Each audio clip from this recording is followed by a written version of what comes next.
Que o Senhor abençoe todos e todas os meus queridos irmãos e irmãs nos diferentes lugares onde a Igreja do Senhor está, em diferentes países e continentes, porque agora podemos dizer continentes também, onde o Senhor permitiu que cheguem os corações, 1 ou 2 ou 4 corações abertos e dispostos a honrar a Deus e buscá-lo, louvá-lo, glorificá-lo e fazer que os outros o conheçam, fazer que as pessoas conheçam o seu nome naqueles lugares, como o Japão, a China, a África, em muitos lugares.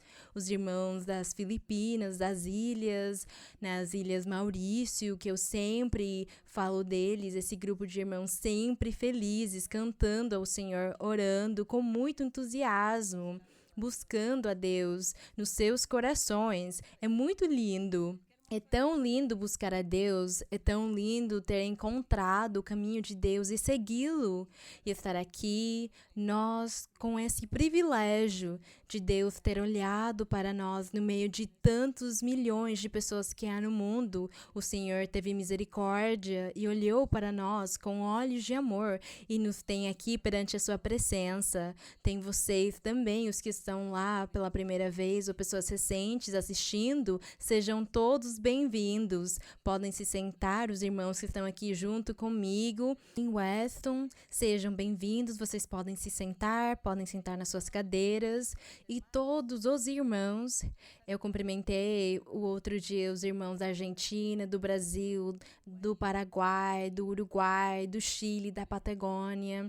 É tão lindo que lá na Patagônia a igreja já se abriu, se celebraram os primeiros batismos em água, graças a Deus, porque se cumpre a palavra do Senhor quando Ele disse que estaria levantando a sua igreja, a sua congregação no mundo todo, que Ele estaria governando, que Ele estaria convertendo os corações e seria Ele quem levaria as pessoas no lugar onde Ele estaria se manifestando. E é assim como o Senhor cumpriu todas essas promessas que foram ditas há mais de 50 anos. Por isso nós cremos em Deus, cremos num Deus vivo, num Deus que vive, num Deus que fala com os seres humanos. As pessoas acham que isso é impossível, que é mentira, que é uma loucura dizer que Deus fala, mas não é mentira. Nós aqui vivemos as experiências que Deus fala, que Deus nos guia, Ele nos dirige, Ele nos ensina, Ele se manifesta a nós por meio de sonhos, visões, pela profecia, pelos dons espirituais. Também nós lemos na Bíblia sobre Deus e Ele vivifica tudo o que ficou escrito. Então, por isso, nós não duvidamos da existência de Deus. Ele vive e Ele merece a honra, a glória e o louvor. Portanto, agradecemos ao Senhor pela sua manifestação, pela sua misericórdia. Agradecemos a Deus também pelas suas promessas maravilhosas e pelo respaldo que Ele deu a nós há mais de 50 anos. Ele tem respaldado este lugar. E assim como Ele falou, Ele vem cumprindo tudo ao pé da letra, graças ao nosso Deus. Ainda faltam palavras para que nós possamos nos expressar diante do Senhor. Nos fazem falta palavras para dizer a Deus o que Ele merece, palavras de elogio, de louvor. Mas mesmo assim, Ele conhece o nosso coração, Ele conhece este idioma espiritual que nós usamos. E com a nossa alma nós dizemos para o Senhor que o amamos, que Ele é grande, que as bênçãos que Ele nos deu são inumeráveis, incontáveis. E nós não temos como pagar ao Senhor, como recompensar a misericórdia e o amor que o Senhor tem com todos nós. Vendo os milagres, as curas e os prodígios que Deus tem feito, se manifestando, o amor, o carinho, a misericórdia, como Deus tem agido com tantas pessoas que sofrem, que vivem tribulações, acidentes, doenças. O Senhor tem estado lá cuidando de todos eles, libertando, curando, abençoando, se manifestando. Como nós poderemos pagar tudo isso ao Senhor? Como vamos pagar ao Senhor? Nós só podemos dizer para o Senhor que aqui está a nossa vida, o nosso coração e a nossa alma para Ele e que nós vamos viver para Deus. E estamos vivendo neste mundo, mas vivemos para Deus. Observamos o mundo, contemplamos muitas coisas, mas nós não vamos soltar da mão de Deus. Sempre vamos meditar nos seus caminhos, nas suas palavras, aprendendo dele a sua doutrina, louvando o seu nome, seguindo o bom exemplo que ele deixou para nós por meio dele mesmo, do Senhor Jesus Cristo, por meio dos apóstolos no começo. E hoje também o Senhor está levantando muitos homens e mulheres que amam ele, que estão cheios do Espírito Santo, que têm os dons espirituais para o serviço de Deus. A honra seja para o nosso Deus. Agradecemos ao nosso Deus por essas bênçãos e esse privilégio. E hoje nós vamos seguir na meditação da palavra do Senhor e vamos continuar lendo em 1 de João, na primeira carta ou epístola do apóstolo João, no capítulo 3. É o que vamos ler hoje.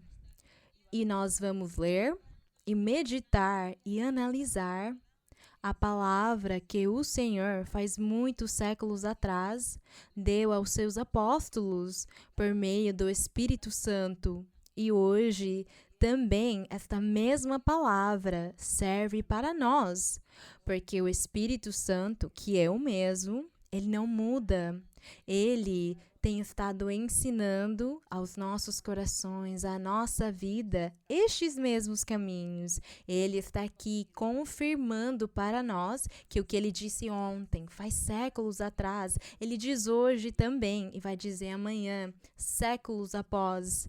Então, aqui no capítulo 3, nesta Bíblia que eu tenho, tem um subtítulo intitulado Filhos de Deus. Talvez nas outras Bíblias, nos outros idiomas, na Bíblia em alemão, em francês, em inglês, talvez em holandês ou japonês não tenha esse subtítulo, mas mesmo assim o conteúdo é o mesmo. O conteúdo destes parágrafos são iguais e nós vamos meditar no que o apóstolo João, cheio do poder de Deus, cheio do Espírito Santo, ensinou a doutrina, ensinou as boas formas de viver dos crentes que naquela época tinham se convertido e já se chamavam irmãos, se chamavam cristãos e eram os seguidores do Senhor. Então ele lhes dava ensinamentos, doutrina de Deus, e era o Espírito Santo quem falava pela boca destas pessoas, destes apóstolos, neste caso que vamos ler, pelo apóstolo João, e diz no verso 1, Vede que amor tão sublime nos deu o Pai, para que sejamos chamados filhos de Deus. E hoje nós vamos aprofundar mais nesta frase de filhos de Deus. Diz, por isso o mundo não nos conhece, porque não conheceu a Ele, a Cristo. E aqui nós vamos aprofundar mais sobre filhos de Deus, porque nós ouvimos as pessoas que creem ou acreditam numa religião, seguem uma religião, e há muitas pessoas que dizem que são cristãos, que leem a Bíblia, então todos dizem nós somos filhos de Deus. Mesmo as pessoas que não leem a Bíblia e que têm uma religião, uma crença diferente, dizem nós somos filhos de Deus. Mas aqui nós aprendemos que para ser filhos de Deus temos que ter alguns requisitos. E é isso o que nós vamos meditar aqui. No verso número 2 diz, amados, agora somos filhos de Deus. Estava falando aos crentes da igreja daquela época. porque eles já estavam desfrutando dos dons espirituais. Eles estavam desfrutando do poder de Deus, da mão de Deus. Estavam desfrutando de tudo que Deus dá no seu verdadeiro evangelho.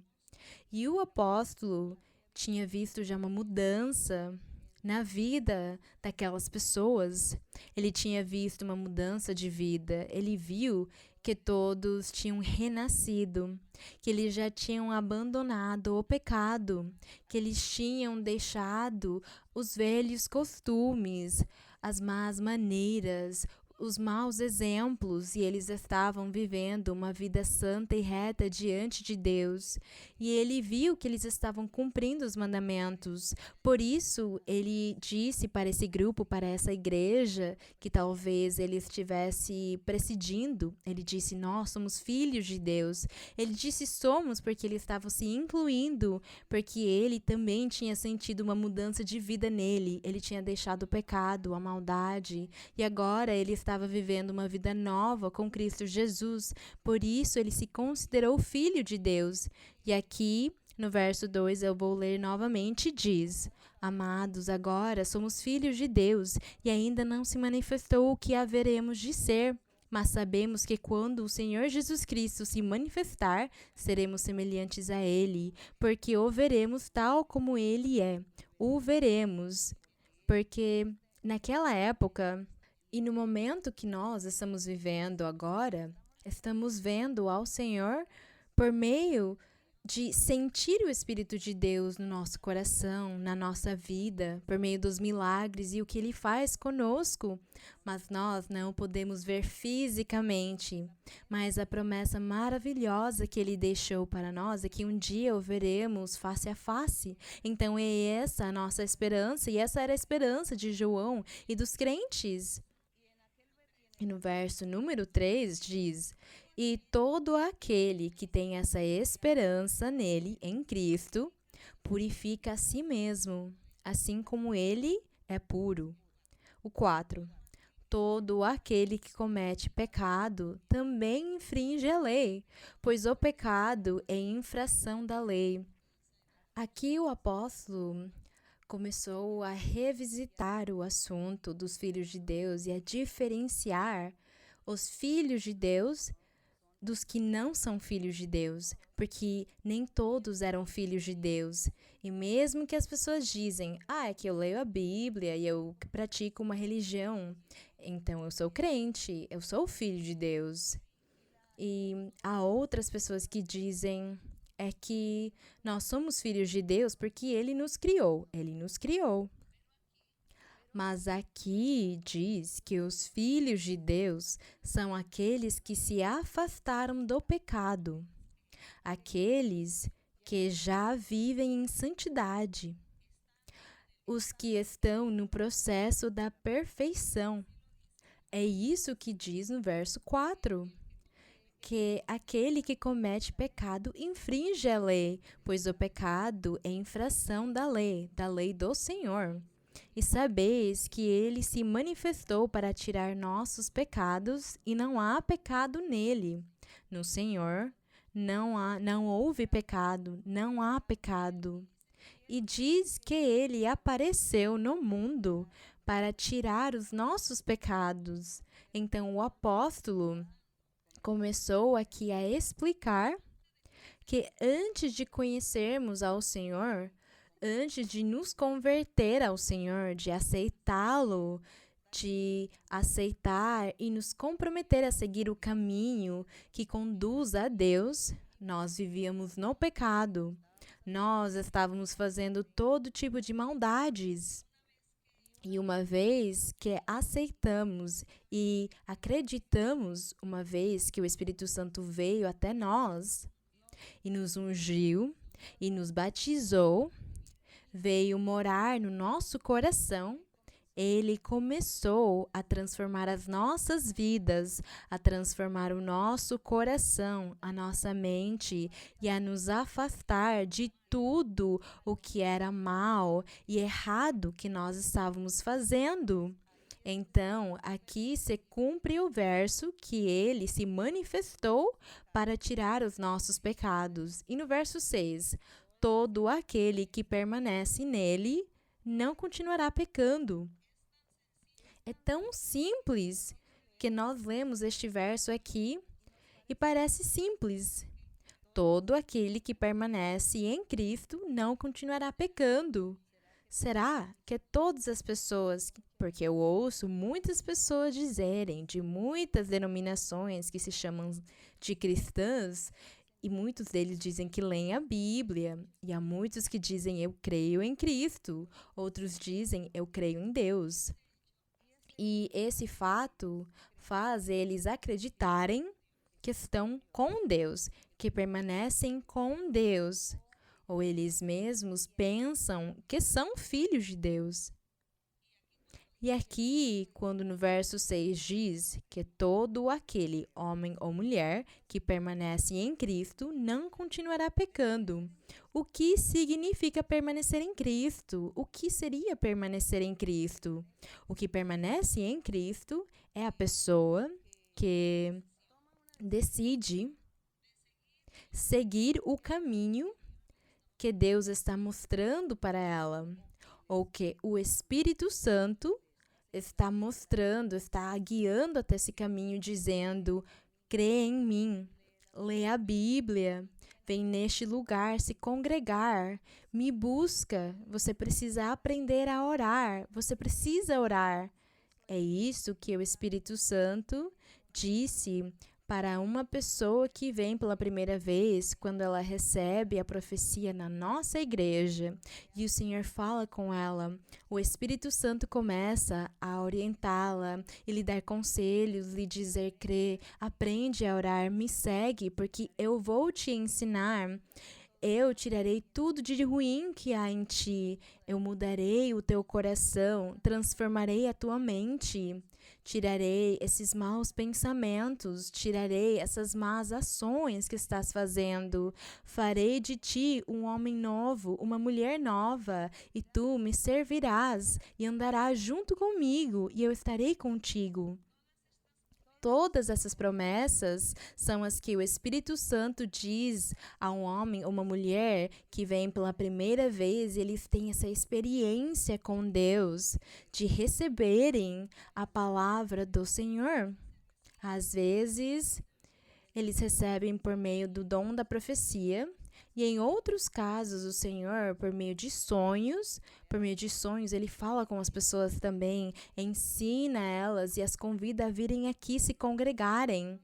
Outros viveram experiências como por meio de visões, Deus tem falado com eles, traz eles na congregação, e quando eles vêm nessa congregação, o Espírito Santo fala com eles e orienta eles em qual caminho eles devem seguir.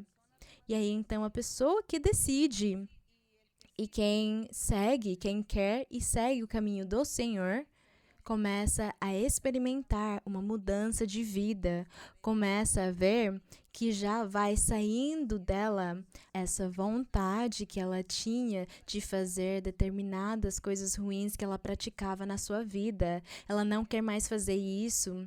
Se ela explorava os outros, ela não quer mais explorar os outros. Se era mentiroso, não quer mais dizer mentiras. Se gostava de enganar as pessoas para ele mesmo obter para ele ganho ou bênçãos ou prosperidade, dinheiro. Então, ele não sente mais essa ambição, não sente mais no seu coração a vontade de enganar as pessoas para tirar delas o seu dinheiro ou enganá-las com falsas vendas, falsos negócios. Então, a pessoa começa a experimentar essas coisas. Se uma pessoa que gosta de ficar bêbada o tempo todo, não sente mais essa vontade de beber essa bebida que faz ele ficar bêbado, porque não tem mais essa vontade. É assim que as pessoas começam a mudar e ter essa mudança de vida e são ajudadas por Deus. Elas são ajudadas pelo Espírito Santo, porque a pessoa sozinha, ela não pode mudar. Mas há alguém que pode mudá-lo sim. E então, quando o Senhor fala com essa pessoa, seja por meio da profecia, pelos sonhos, pelas visões, o Senhor se compromete a mudá-lo e o convida a vir na congregação e diz: eu vou te fazer um homem ou uma mulher feliz na vida, vou te dar muitos triunfos e prosperidade na tua vida, serás feliz, terás paz. Então ele começa a fazer essa mudança na pessoa, porque a pessoa diz sim, eu quero, eu gosto disso aqui, eu estou buscando a Deus, nunca tinha encontrado e agora eu encontrei o lugar onde Deus se manifesta, então eu quero seguir nesse caminho, eu quero essa felicidade, eu quero essa paz, eu quero porque eu gosto disso aqui, eu sei que Deus está aqui.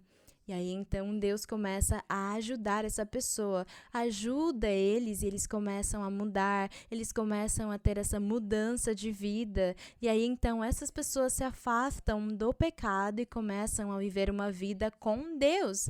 E aí vai se cumprindo esse verso 6, onde diz que todo aquele que permanece nele, essa pessoa começa a permanecer em Deus e se esquece do pecado porque não tem mais vontade de pecar. Deus tira dela tudo quanto é vontade de pecar, tira dela os rancores, as ambições, os adultérios, as fornicações, a maldade que a pessoa tem, as vinganças, os ódios. O Senhor tira tudo isso e a pessoa começa a viver uma vida cheia de paz, uma vida na qual as pessoas ao seu redor, as suas amizades, todos os que o conhecem, começam a ver uma mudança na vida dessa pessoa e dizem: o que aconteceu com você? Por que você é assim agora? Se eu te conheci como você era antes e agora você é uma pessoa diferente, o que aconteceu? É que eu cheguei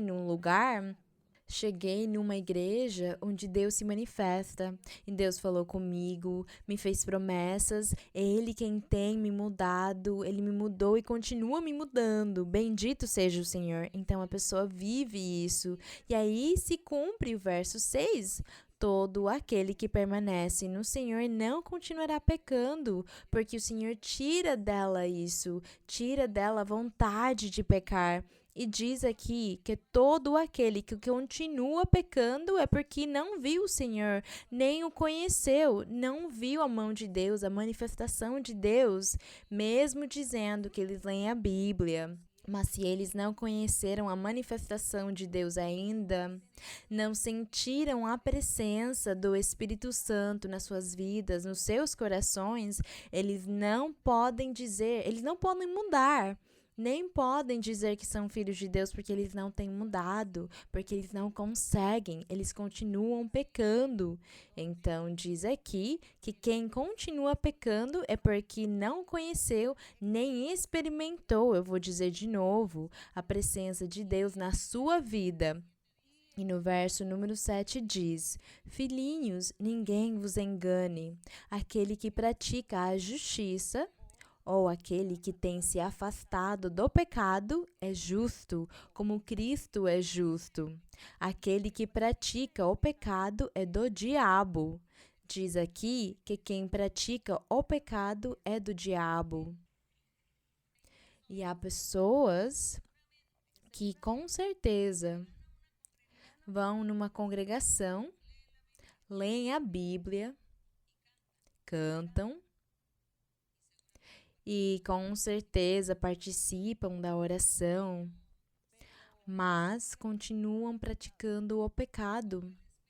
E como o Espírito Santo não se manifesta nessa congregação, não há ninguém lá quem chame a atenção deles, os admoeste e fale: você está vivendo no pecado, tem que se afastar disso e eu vou te ajudar.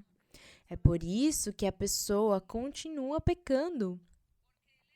Porque não é só se congregar, não é só dizer eu faço parte da religião X e eu leio a Bíblia na minha religião X. E como todos creem em Deus e todos estão invocando a Deus, então eu estou muito bem neste lugar.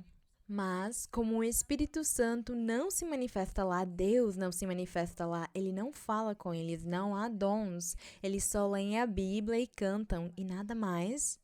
Eles fazem ensinamentos ou pregações, mas são literais das coisas que eles leem na Bíblia e interpretam literalmente. E as pessoas acham que isso é suficiente, mas não é suficiente, porque se você estiver pecando é porque alguma coisa está te fazendo falta. Deus não está te mudando, não está transformando a vida dessas pessoas, porque então isso quer dizer que Deus não está se manifestando naquele lugar. E isso tem que ficar muito claro. Nós temos que sermos inteligentes para conseguir compreender que no lugar onde Deus se manifesta, teremos uma mudança de vida porque Ele vai nos ajudar. Nós, sozinhos, não conseguiremos, mas Ele nos ajuda.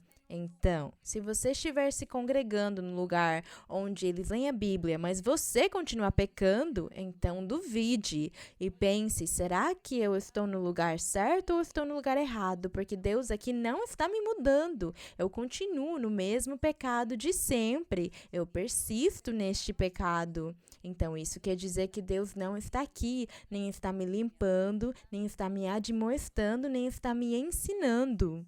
Então, aqui diz que então essa pessoa não está com Deus, está com o diabo. É o que diz no verso 8. Aquele que pratica o pecado é do diabo, porque o diabo peca desde o princípio. Para isso manifestou-se o Filho de Deus, para desfazer as obras do diabo.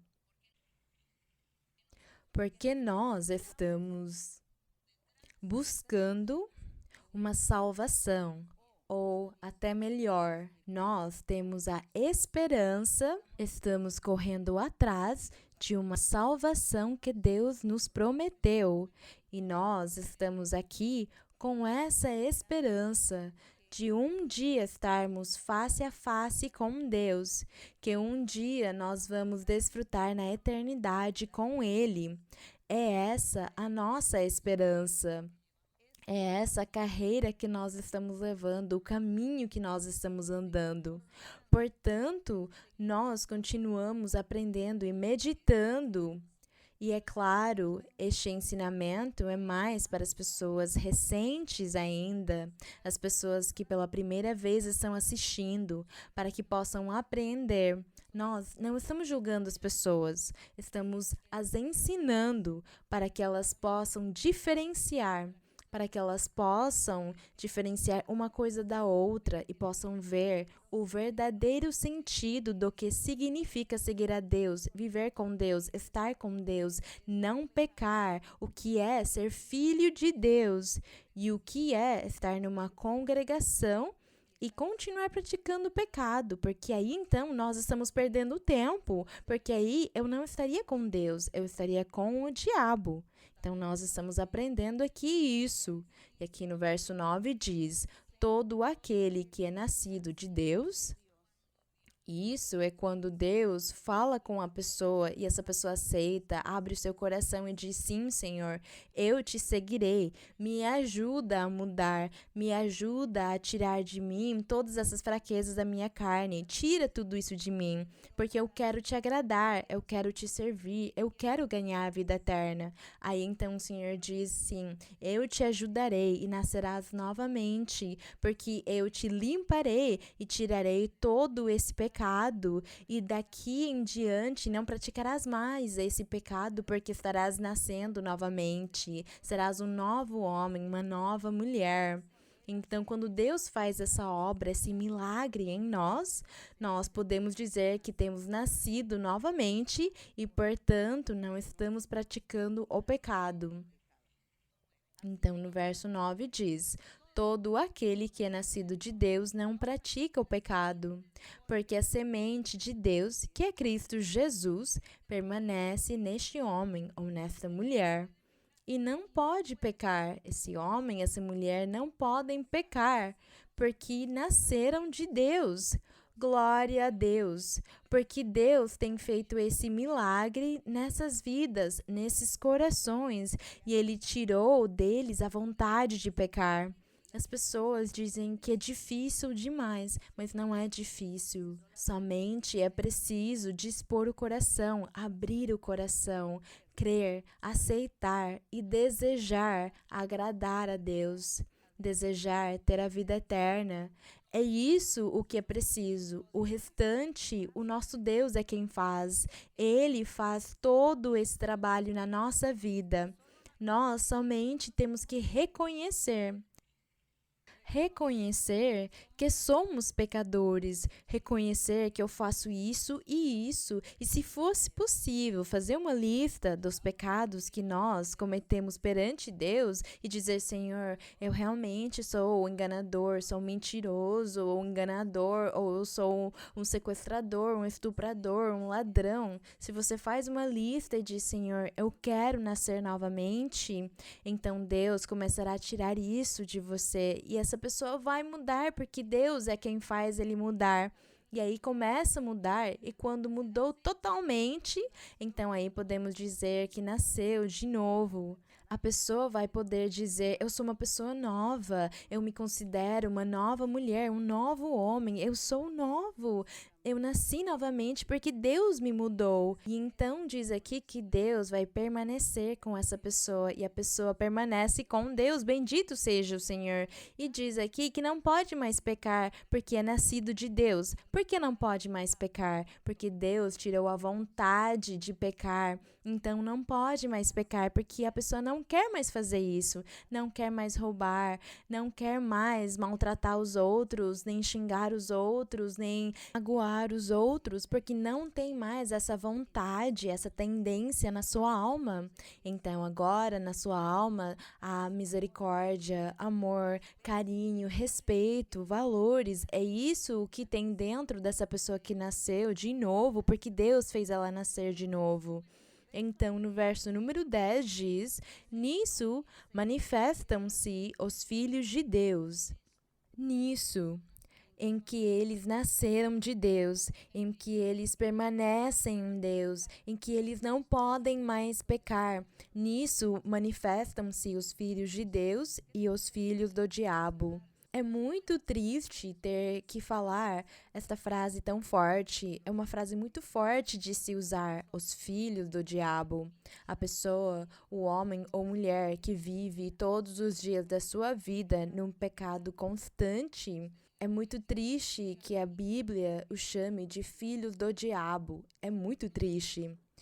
Nós estamos lutando para que todos aqueles que vivem nessa situação saiam dela, saiam dessa cárcere, dessa prisão, dessa escravidão, e Deus possa os tirar de lá, os trazendo à vitória, ao triunfo, à salvação. Por isso nós estamos aqui orando, falando com todos, pedindo por todos para que Deus tenha misericórdia e Ele mostre os seus caminhos para todas as pessoas, que todos conheçam o caminho de Deus e todos sejam felizes e desfrutem da bênção que Deus dá.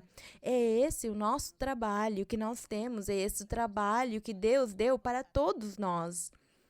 E tomara que Deus esteja nos ajudando para cumprir com essa tarefa tão formosa. É um trabalho muito lindo. Então diz no 10, diz que os que pecam se manifestam os filhos de Deus e os filhos do diabo. Os filhos de Deus não praticam o pecado. Os filhos do diabo praticam o pecado constantemente, todos os dias da sua vida. Todo aquele que não pratica justiça, quer dizer, que não deixa de pecar e que não ama o seu irmão ou o seu próximo, não é de Deus, porque realmente o pecado faz muito mal e magoa, atinge o seu próximo, atinge as outras pessoas. Qualquer pecado faz mal a uma outra pessoa. Se nós formos ver o pecado de um ladrão, por exemplo, uma pessoa que dedicou a sua vida a roubar. Ela rouba e tira dos outros os seus bens ou o seu dinheiro. Ele está fazendo mal, ele está magoando, lesando o seu próximo. Talvez pode ser um próximo muito próximo. E está fazendo mal para ele. Se uma pessoa é vingativa e começa a se vingar e fazer mal para outra pessoa por vingança, porque tem ódio dela, Então está magoando tanto o seu próximo, o seu semelhante, está lhe fazendo mal e não ama ele. Qualquer pecado que uma pessoa, homem ou mulher, faça constantemente é porque não ama ninguém. Uma pessoa que tem ambição, aqui na Bíblia nós encontramos em Provérbios, onde o Senhor fala muito sobre a balança falsa. Sobre a balança falsa, onde as pessoas não eram honestas com a balança. E se alguém fosse comprar delas, na antiguidade as pessoas compravam muito por libras, quilos. Então, eles tinham balanças falsas. Então, se a pessoa pedia 1 quilo, vendiam meio quilo como 1 quilo. Era essa a balança falsa, e o Senhor sempre falava em provérbios.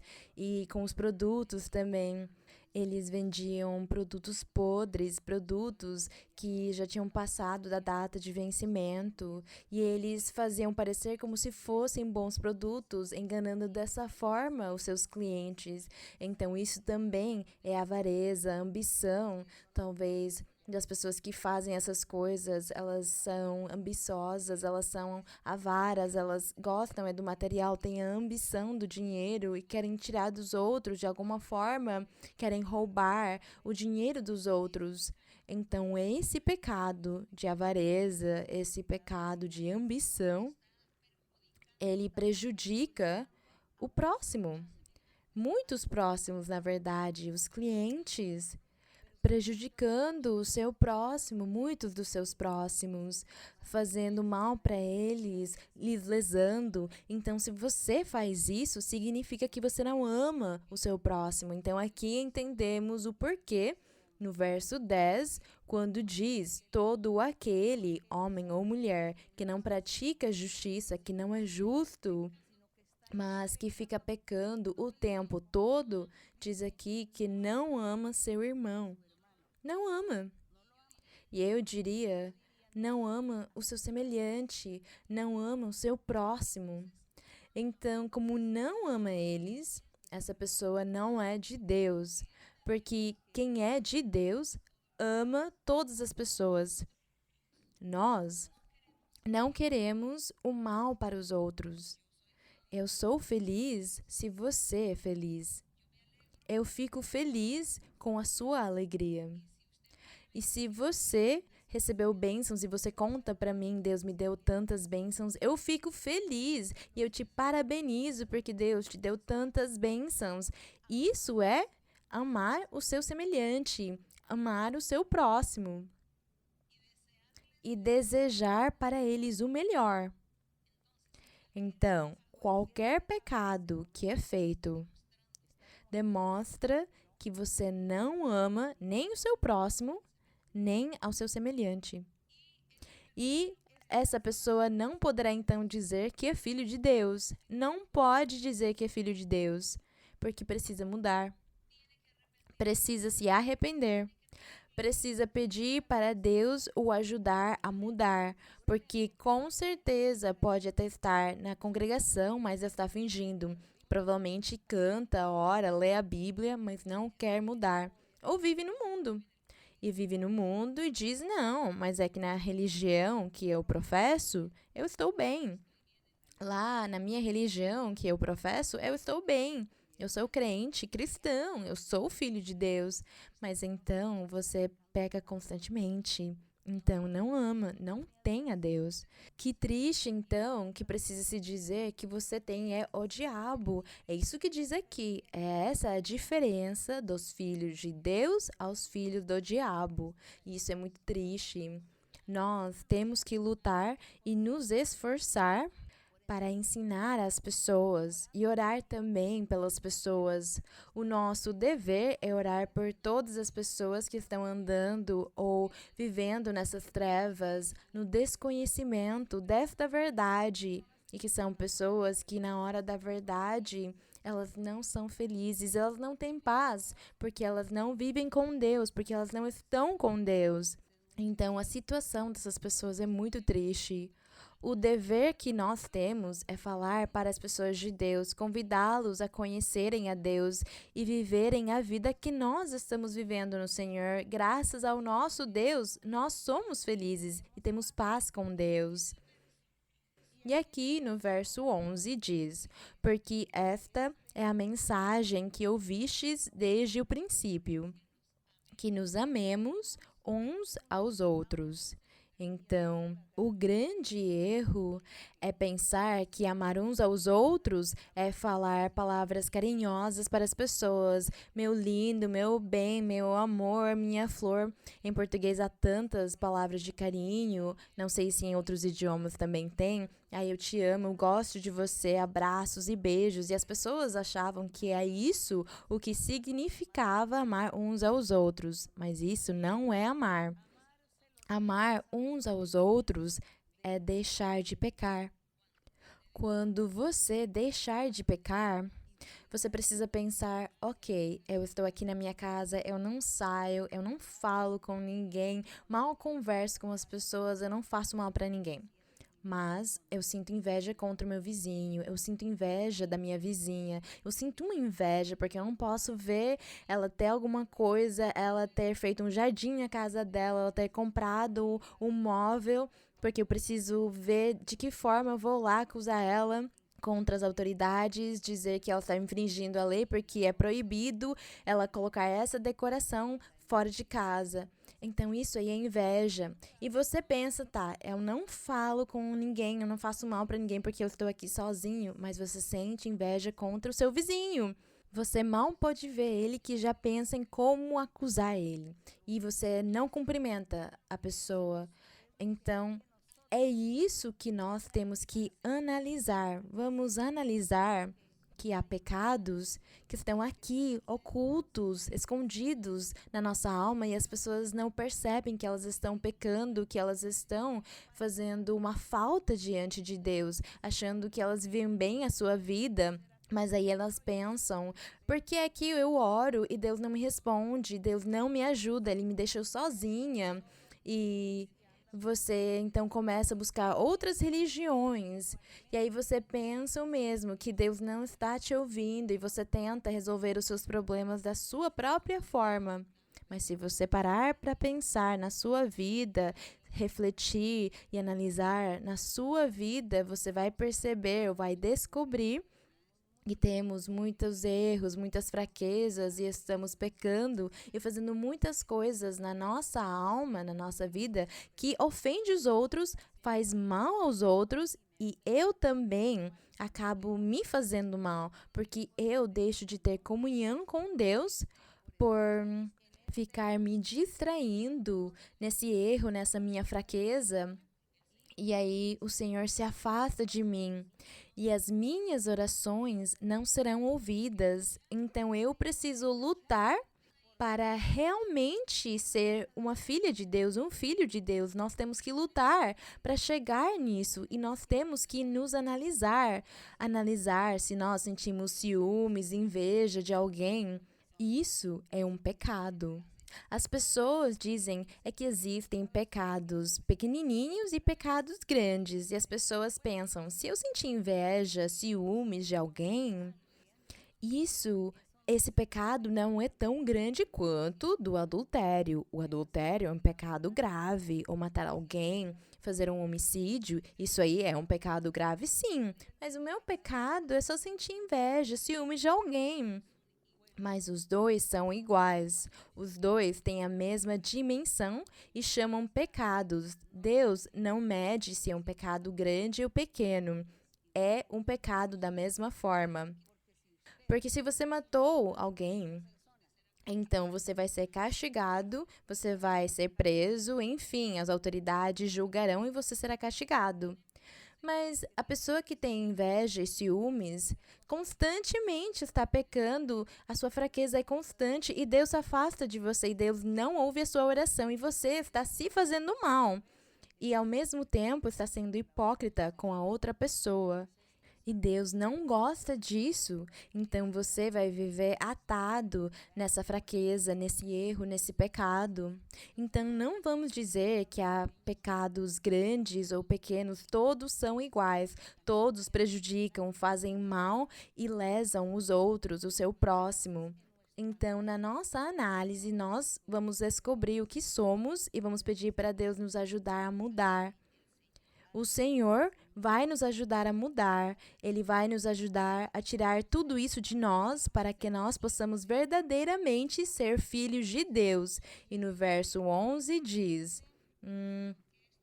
porque esta é a mensagem que ouvistes desde o princípio, que nos amemos uns aos outros. No verso 12 diz, não como Caim, que era do maligno e matou seu irmão. Por que diz que ele era do maligno? O que tinha no coração de Caim? Inveja. Os irmãos aqui que estão junto de mim eram inveja. Tinha inveja em Caim. Ciúmes e inveja houve no coração de Caim. E esse ciúmes e essa inveja constante que teve em Caim fez que ele matasse o seu irmão. Então, um pecado gera outro pecado. Do pecado, dos ciúmes, da inveja, veio o homicídio. E se diz na Bíblia que Caim andou com o diabo. Que ele andou com o diabo, não com Deus. Por isso, diz aqui que ele era do maligno. Diz, e por que o matou? Porque suas obras eram más e as de seu irmão justas. Como as obras de Caim eram más e a do seu irmão eram justas, ele sentiu inveja e ciúmes por isso. No verso 13 diz, meus irmãos, não vos estranheis se o mundo vos odeia. Aqui ele está falando com a igreja, com a congregação, nos dizendo que o mundo nos odeia, mas que nós não deveríamos ficar estranhados por causa disso. No 14, nós sabemos que passamos da morte para a vida porque amamos os irmãos. Aquele que não ama seu irmão permanece na morte. Todo aquele que odeia seu irmão é homicida. Aqui ele fala dos irmãos em Cristo Jesus. Não está falando dos irmãos em sangue. A nossa família biológica, nós também temos que respeitá-la e amá-la. Temos que amar o nosso próximo. Mas quando aqui fala sobre seu irmão, está falando das pessoas na congregação, das fraquezas e erros que há quando as pessoas fingem ser filhos de Deus e estão aqui no meio com seus pecados ocultos, eles mostram que não são filhos de Deus e, portanto, fazem mal, prejudicam os outros. E o apóstolo aqui está dizendo, você precisa mudar, você precisa reconhecer para Deus te ajudar e dessa forma você conseguir amar o seu irmão, a sua irmã, os crentes em Cristo Jesus e dessa forma, lógico, que você também vai amar e respeitar a sua família e pedir a Deus por eles para que eles conheçam o caminho de Deus se ainda não conheceram. E no verso 15 diz, todo aquele que odeia seu irmão é homicida. E sabeis que nenhum homicida tem a vida eterna. E diz que o homicida, por que diz que quem odeia seu irmão é homicida? Bem, é que se ele acaba sendo como um Caim, que era invejoso, que tinha ciúmes e odiava o irmão dele, no que isso acabou? Ele acabou matando ele. Aqui talvez você não mate a pessoa fisicamente, mas você, de uma certa forma, espiritualmente está matando essa pessoa porque você está fazendo mal para essa pessoa, matando a vida espiritual dela.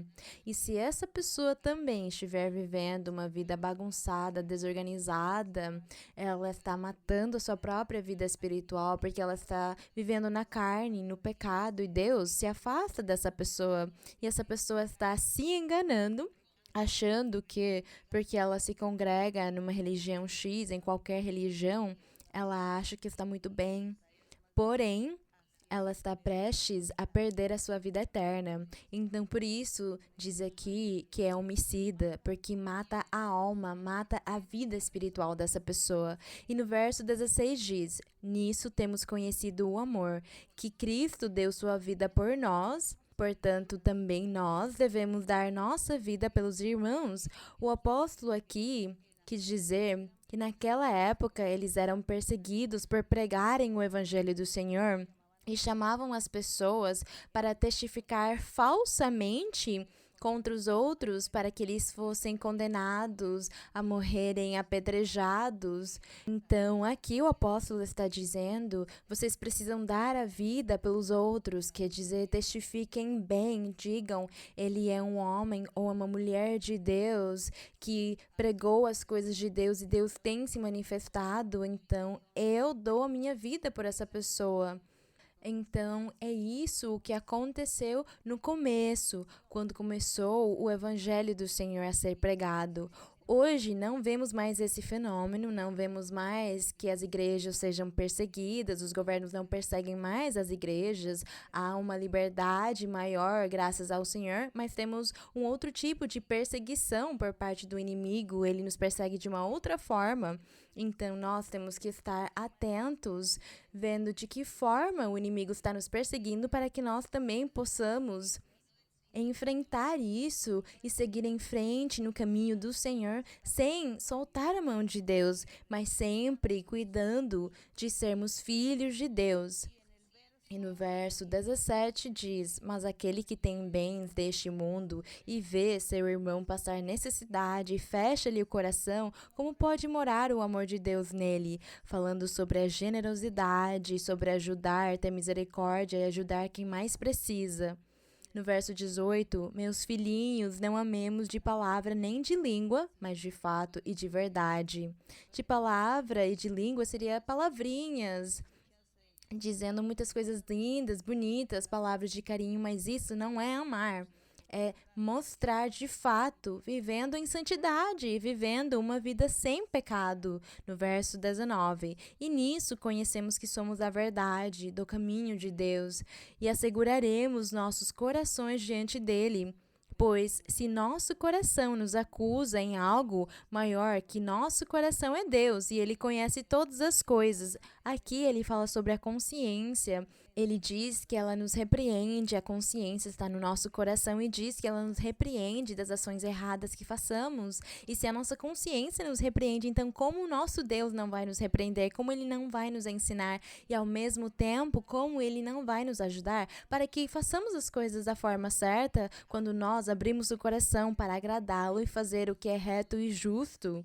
No verso 21 diz: amados, se nosso coração não nos acusa em algo, temos confiança diante de Deus, e aquilo que pedimos dele o recebemos, porque guardamos seus mandamentos e fazemos as coisas que são agradáveis diante dele.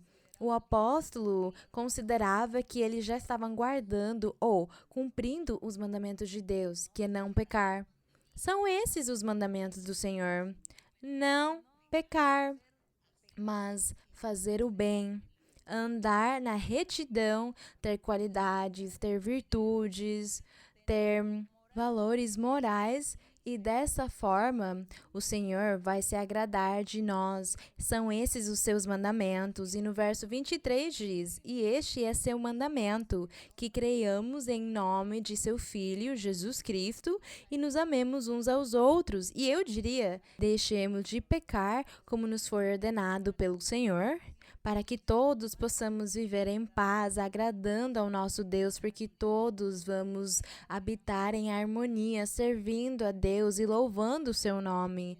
E no verso 24 diz: e aquele que guarda seus mandamentos ou cumpre eles, permanece em Deus. Glória ao Senhor! Permanece em Deus, e Deus permanece nesse homem, nessa mulher que cumprem os mandamentos do nosso Deus.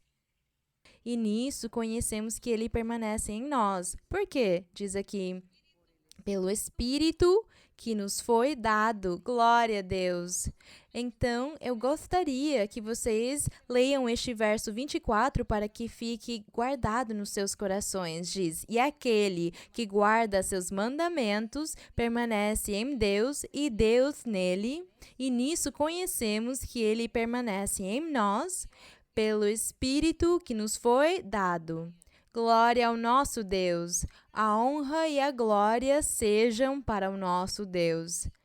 É um convite para as pessoas recentes ou que vieram pela primeira vez, para que se aproximem e possam impor as mãos em vocês, que possam lhes dar profecia, que o Espírito Santo fale com vocês, para que Deus fale com vocês e faça de vocês homens e mulheres novos e dê para vocês a paz e a felicidade e o triunfo nas suas vidas. É esse o convite. Leiam a Bíblia e aprendam o caminho de Deus, aprendam a servir a Deus, a cantar a Ele, a honrá-lo, porque Ele gosta que os seres humanos, que são as suas criaturas, o louvem e o reconheçam em todos os seus caminhos. A honra e a glória seja para o Senhor, que Deus abençoe vocês grandemente, que a mão de Deus esteja nas suas vidas e que o Senhor esteja nos seus corações. Vamos orar ao nosso Deus e pedir ao Senhor que Ele continue se manifestando com os milagres e prodígios que Ele tem feito esse tempo todo, desde faz mais de 50 anos, fazendo milagres, curas, prodígios, libertando as pessoas, tirando bruxarias e feitiçarias, tirando maldições. O Senhor se manifestou, continua se manifestando. E hoje não será a exceção. Nós pedimos que hoje o Senhor continue, que Ele continue fazendo esses milagres na nossa vida e na vida das pessoas que até agora estão conhecendo o Senhor, que hoje vão conhecê-lo. Então vamos pedir ao Senhor: Pai Celestial, Criador dos céus e da terra, o nosso Deus Todo-Poderoso, o nosso Deus que esteve com Moisés, que falou com Abraão, com Isaac e com Jacó, aqueles grandes homens, grandes profetas e patriarcas que estiveram contigo, que desfrutaram da tua presença e desfrutaram da tua voz. Foram guiados por ti, desfrutaram da tua orientação, de que tu os guiasses, das ordens que deste a cada um, e eles fielmente te obedeceram, Senhor, e receberam a sua recompensa, o seu triunfo, progrediram na sua vida, porque tu deste muitas bênçãos para eles, espirituais e materiais, lhes fizeste muitas promessas, Senhor, e assim como eles, hoje também fazes o mesmo conosco, tens nos prometido muitas coisas e tens nos abençoado, Pai.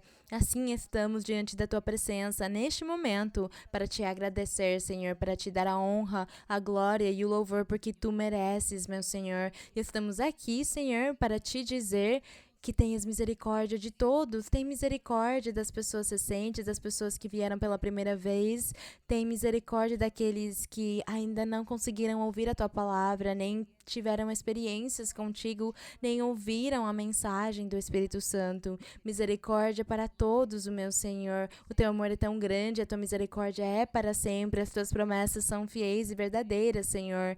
Nós cremos em ti, te louvamos, Senhor, te bendizemos, te damos a honra, a glória e o louvor. Te agradecemos pela tua misericórdia.